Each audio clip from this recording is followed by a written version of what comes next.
आज आपण कोडॉमिनन्स म्हणजे काय ते समजून घेणार आहोत, त्याचं एक्झाम्पल पण घेणार आहोत। आता codominance, in codominance both the alleles of an allelomorphic pair express themselves equally in F1 hybrid। आता याच्यामध्ये काय होतं, जसं आपण डॉमिनंट म्हटलं की capital T small T, capital T small T, capital T हा काय असतो, स्मॉल टी वर डॉमिनंट असतो। इनकम्प्लीट मध्ये समजा कॅपिटल आर आहे, स्मॉल आर घेतला होता आपण मिराबिलिटी अल्फाचा एक्झाम्पल, कॅपिटल आर हा स्मॉल आर वरती डॉमिनंट नाही, म्हणजेच काय इनकम्प्लीटली डॉमिनंट आहे, ते आपण इनकम्प्लीट मध्ये। पण कोडॉमिनन्स काय, दोन्ही पण काय असतात, दोघही दोघांचे कॅरेक्टर दाखवतात, दोन्ही जीन्स दोघांचे कॅरेक्टर दाखवतात। आता याच्यामध्ये एक्झाम्पल आहे, कशाचं एक्झाम्पल बघायचं आपल्याला कोडॉमिनन्स मध्ये, coat colour of cattle, coat colour कॅटलचं, कोणाचं, कॅटल। आता इथं आपण बघणार आहोत फिनोटाइप, काय रेड आणि व्हाईट, काय घेतलंय फिनोटाइप रेड आणि व्हाईट। जिनोटाइप आहे की capital R for red, capital W for white. याचे गॅमेट कसे पडतील, होमोझायगस आहे, म्हणजे कॅपिटल आर कॅपिटल डब्ल्यू, इकडे कॅपिटल आर इकडे कॅपिटल डब्ल्यू। इन F1 काय होईल जनरेशन मध्ये, F1 हायब्रिड मध्ये कॅपिटल आर कॅपिटल डब्ल्यू। आता हा जो पुढचं जनरेशन जे दिसलं त्याचा जो कोट कलर होता तो कसा होता, रोन।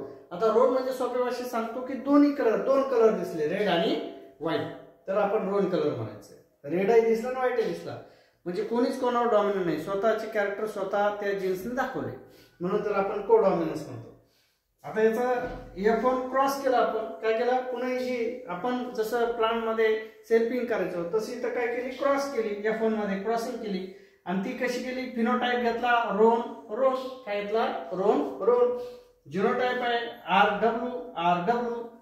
आता रोनचा जिनोटाइप इथं आपल्याला माहिती आहे आर डब्ल्यू।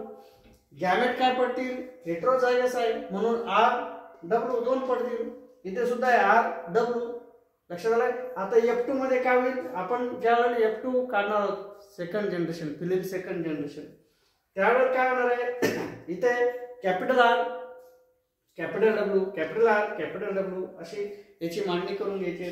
अशा प्रकारे मेल फिमेल आणि मग मेल फिमेल आणि मग आर डब्ल्यू। आता परत आर कसा असेल, रेड, इकडे बघायचं रेड।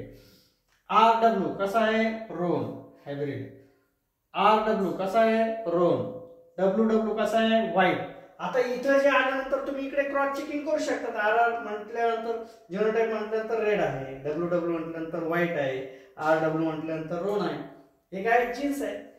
आता याचा फिनोटाइपिक रेशो बघा कसा निघेल, एक रेड आहे, दोन रोन आहे, एक व्हाईट आहे, 1:2:1। जिनोटाइपिक रेशो काढायचा आहे, परत आर किती आहेत, एक, आर डब्ल्यू किती आहेत, दोन, आणि व्हाईट किती आहेत, एक। अशा प्रकारे आपण कोडॉमिनन्स थोडक्यात समजून घेऊ शकतो 3 किंवा 4 मार्कला नंतर। आणि थेरी लिहिताना फक्त ध्यानात ठेवायचं आहे, phenotypes are red W, example ध्यानात ठेवायचं आहे, genotypes are capital W capital, gamete कसे पडतात ते सांग, gametes are, then F1 hybrid, then F1 cross, आणि देन फायनली F2 जनरेशन। इथं तुम्ही जनरेशन म्हणू शकता, F2 जनरेशन। अशा प्रकारे हा जर व्हिडिओ तुम्हाला आवडला असेल तर शेअर करा, लाईक करा, सबस्क्राईब करा। इथे F2 जनरेशन म्हटलं लिहू शकतात, इथे पण मिळते। थँक्यू।